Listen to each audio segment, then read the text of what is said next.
Hola, saludos a todos, ¿cómo están? Hoy es lunes 29 de marzo del año 2021. Continuando con esta serie de videos, como ya he comentado muchas veces, que no tienen otro objetivo más que compartir experiencias que me han tocado a mí vivir y que de acontecimientos en este sentido recientes que pudieran ser útiles a las personas que ven estos videos para sacar conclusiones, ¿verdad? Y experiencias positivas. Esa es la idea. Las personas, los seres humanos, todo el mundo lo sabe, pues tenemos un periodo de vida corto, por decirlo así. Y en muchas ocasiones los acontecimientos de un pasado reciente, pues es muy complicado que uno inmediatamente tome conciencia de la situación que uno está en cierto modo viviendo. Yo estoy analizando cronológicamente pues las distintas etapas que me han tocado vivir y en este caso estoy hablando en el intercambio de gobierno de José López Portillo y de Miguel de la Madrid, que ha comentado que mi situación en ese tiempo es que yo tengo 19 años y estoy en la universidad estudiando el segundo semestre de la carrera de química en una universidad en el extranjero. Entonces, en este cambio de gobierno, el último año, último tramo del sexenio de José López Portillo, pues yo me inscribo en mi escuela de manera normal, sin ningún problema. Por ahí de agosto se empiezan a hablar de que existen problemas de carácter económico. Ella ha comentado que pues nosotros desconocíamos, bueno, nos toma de sorpresa esta crisis económica. Ya en videos pasados he comentado lo que ocurrió en el caso de un mal manejo en las finanzas, en el manejo empresarial, en el manejo directivo de la empresa Pemex, en las que el director Jorge Díaz Serrano tomó la decisión de hacer un descuento en el precio del petróleo y esto generó que una burbuja especulativa que estaba favoreciendo al gobierno mexicano, donde los precios del petróleo iban en continuo ascenso, pues nos estaba beneficiando a la economía del país, independientemente de que de manera natural el precio del petróleo siempre ha tendido a tener un precio cada vez más alto, ya que es un bien no renovable, ¿verdad? Entonces, bueno, a mí esta crisis me toma de sorpresa, me perjudica. Yo me acuerdo mucho de ella porque a mí me afectó en lo personal. Fue la primera crisis que en cierta forma me tocó experimentar. Pero también es verdad que, siendo honestos y sinceros, no fue la primera que me tocó vivir. Había habido unas crisis anteriores que por la edad, por la inconsciencia, pues no sabía que había yo tenido.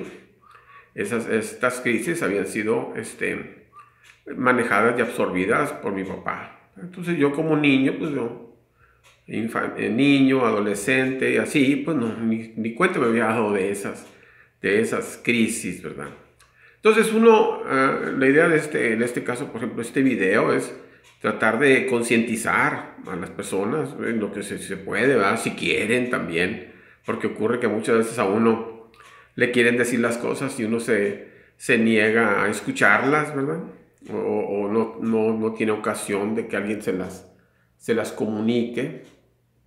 Se supone que uno va a la escuela y ahí te van a enseñar a poner al corriente de lo que ocurre o lo que ha pasado anteriormente y que pudiera uno afectarnos, ¿verdad? Se supone. Lamentablemente no siempre es así, ¿verdad? Muchas veces los maestros pues, son empleados o también ellos mismos desconocen de la situación que ocurre a su alrededor. Ya he comentado que nosotros en ese tiempo, 1982, realmente puedo decirlo, no teníamos suficiente información. Los medios de comunicación estaban controlados por el Estado, pasaban la información que a ellos les convenía o les interesaba transmitir. Entonces, habían ocurrido ciertos acontecimientos que por mi edad, por decir así, habían pasado desapercibidos. Yo he comentado que alguien en la escuela intentó explicarme la situación, el origen de la crisis que estábamos viviendo. Un compañero mayor edad que yo, que por cierto comentaba que su papá había trabajado en la embajada estadounidense en México, me explicó sobre esta crisis, el origen de esta crisis, que tenía su origen precisamente donde recientemente hubo un accidente de un barco que quedó atravesado en el canal de Suez. Entonces, yo les he comentado anteriormente que, bueno, yo era una persona en cierto modo favorecido y nosotros teníamos en Reynosa acceso a la televisión en español. Yo me recuerdo haber tenido televisión en mi casa desde 1970. Es decir, tenía yo 7 años cuando empecé a ver televisión en español, ya que en Reynosa no había televisión en español, vamos a decir, libre. Tenías que ver, si querías ver televisión en español, tenía que ser por cable. Ya les comenté también en videos anteriores que fue en el gobierno de Luis Echeverría donde se hicieron las instalaciones necesarias para que en la ciudad pudiera verse un canal en español libre, que en este caso el canal 2 de Televisa empezó a verse de manera libre. Por cierto que ese canal yo no tenía acceso a él porque tenía cable y entonces en el cable no pasaban ese canal. Yo inicialmente veía únicamente el canal 3 de Monterrey, acudí a una piñata de un compañero de la primaria y ahí descubrí que existía otro canal que empezaba sus transmisiones por ahí de las 4 de la tarde. Por eso es que cuando yo cambiaba los canales, pues no se encontraba, porque era un canal que iniciaba sus funciones a las 4 de la tarde, era el canal 5. Ese mismo canal, a una determinada hora, después de que terminaban las caricaturas, iniciaba las transmisiones de un canal que se llamaba Canal 8. Es donde se transmitía El Chavo del 8, donde se transmitía un programa que se llamaba Sube Pelayo Sube y unas telenovelas ahí como Los Hermanos Coraje. Entonces era un canal muy atractivo y variado. Yo veía así bien.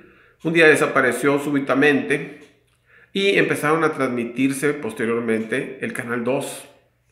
Mi papá fue el primero que hizo el cambio a ese Canal 2, que por cierto uno no estaba acostumbrado, y ahí por ejemplo se transmitía siempre en domingo, que era un programa que duraba prácticamente todo el domingo.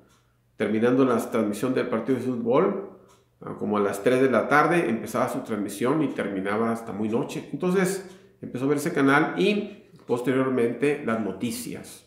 Y yo recuerdo, eso debe haber sido por ahí 1974, 75 tal vez. Entonces veía las noticias y en las noticias transmitían muchos asuntos del conflicto que pasaba en Medio Oriente, de los palestinos y problemas en esa región.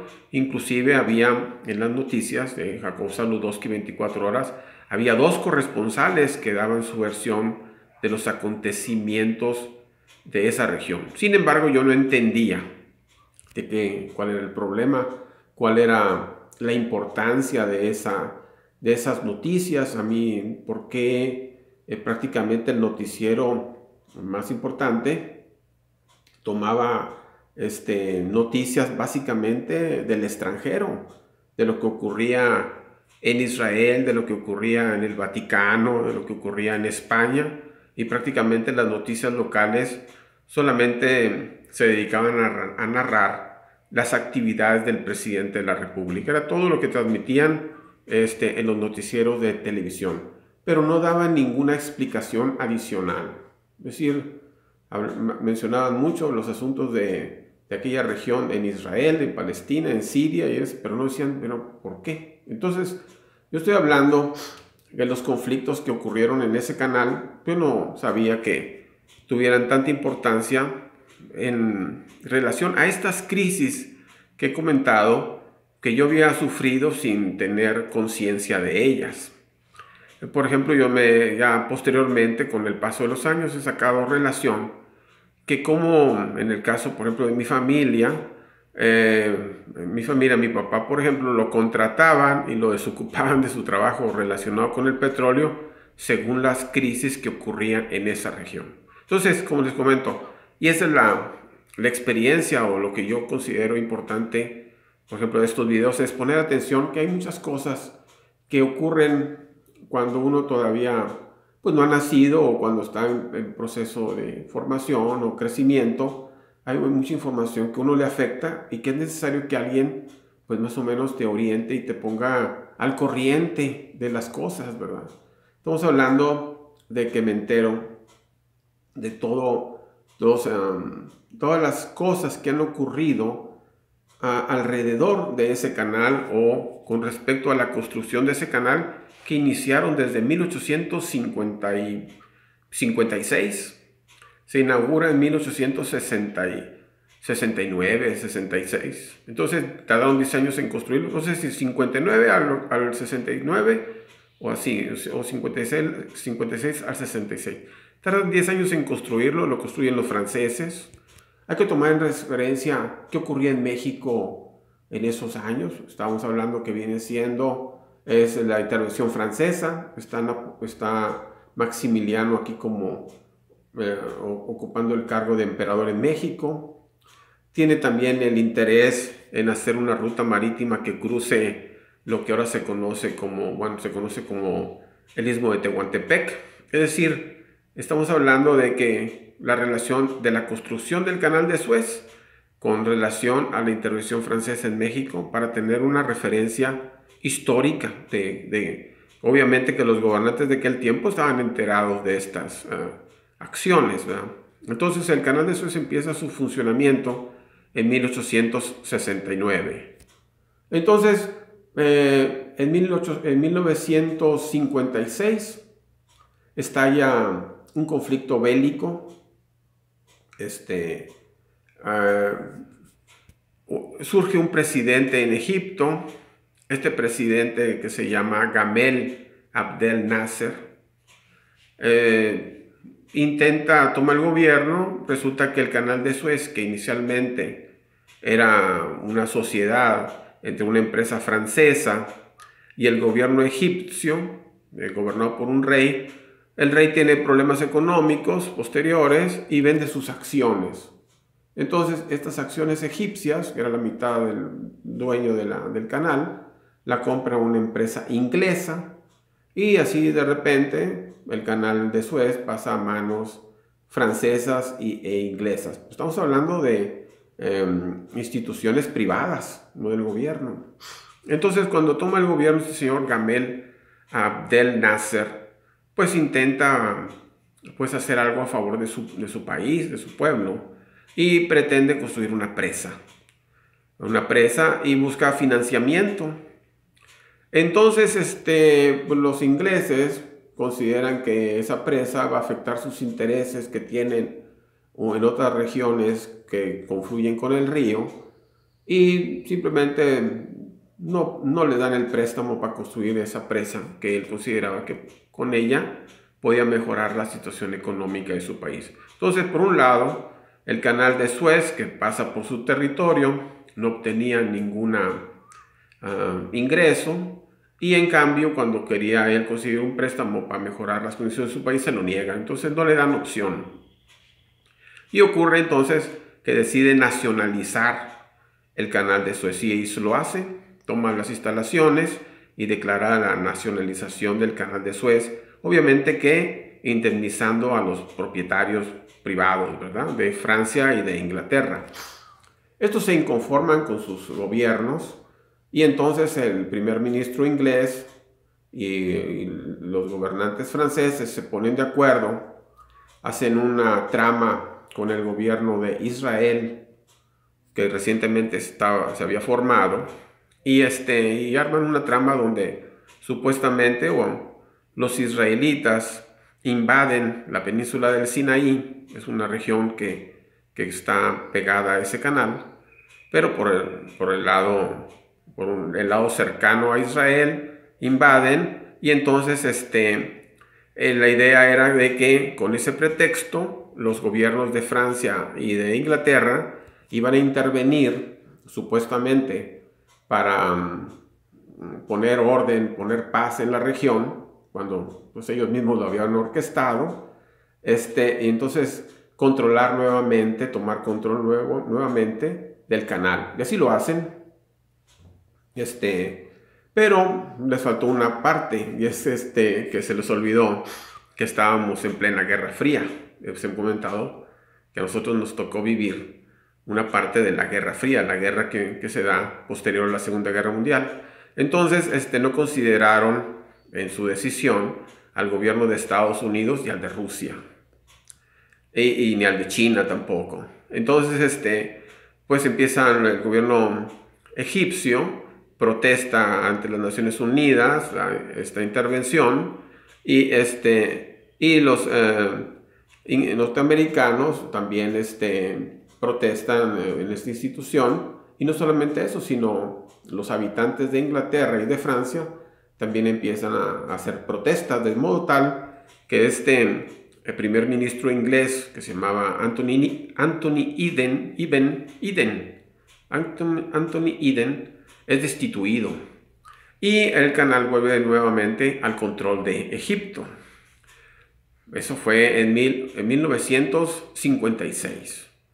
En 1900, este presidente egipcio, Nasser, Gamal Abdel Nasser, pues empieza a rodearse de aduladores que le empiezan a lavar el cerebro, y empieza a creerse el líder y empieza a hablar de más. Entonces, ocurre que para que esta región sobre el canal de Suez estuviera garantizada la paz, estaba ocupada por los cascos azules de la ONU, posterior a este conflicto que ocurrió en 1956. Entonces este señor Nasser dice que Egipto no tiene necesidad de esos cascos azules para mantener la paz, y también que él, si quisiera, podría desaparecer al Estado de Israel, ¿verdad?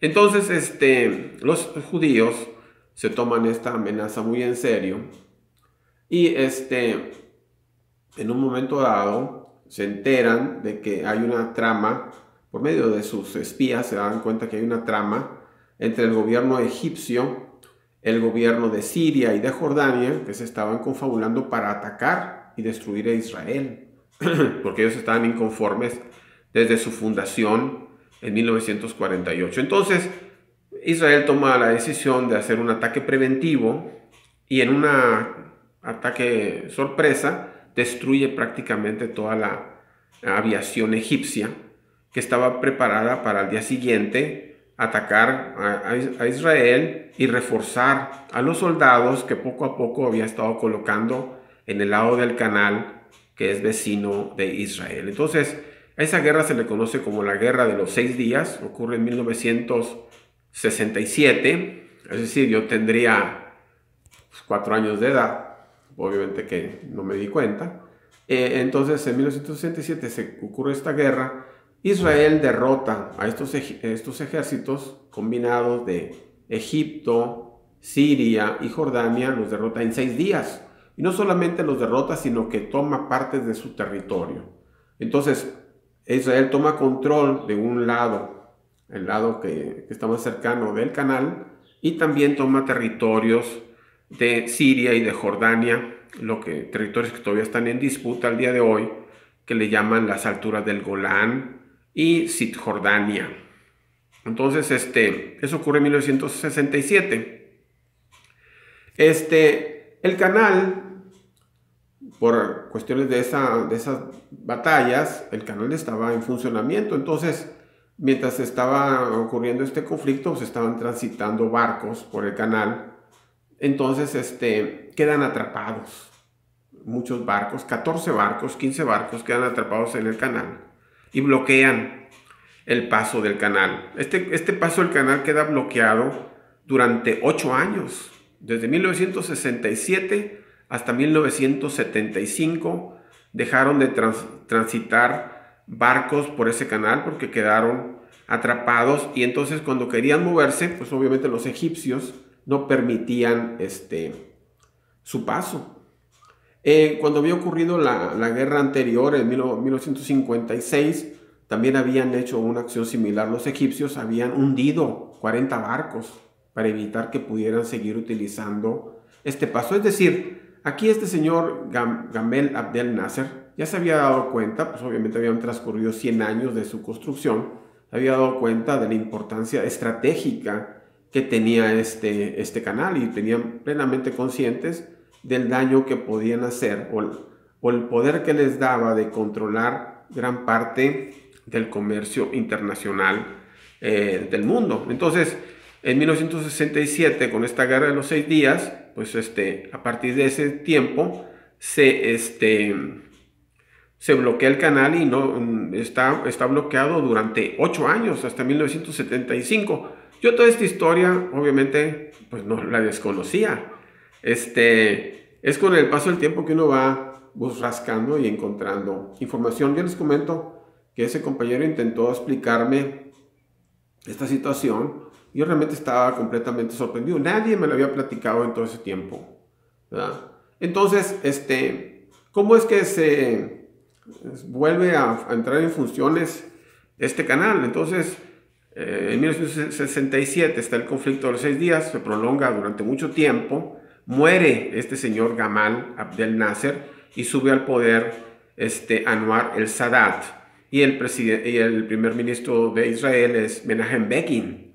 Entonces Sadat se da cuenta que pues, perjudica a Egipto que siga bloqueado este canal, busca la manera de pues, encontrar una solución a este conflicto. Y una manera es iniciar un nuevo conflicto bélico, para llamar nuevamente la atención y tratar de destrabar este conflicto. Entonces, en 1973 se une a los sirios y ataca nuevamente a Israel. A esa guerra se le conoce como la guerra del Yom Kippur, porque ese es un día en el que estos países se ponen de acuerdo para atacar a Israel y recuperar los territorios, es decir, recuperar por la fuerza el control del canal, y los sirios recuperar por la fuerza los territorios que Israel le había quitado durante la guerra de 1967, la guerra de los 6 días.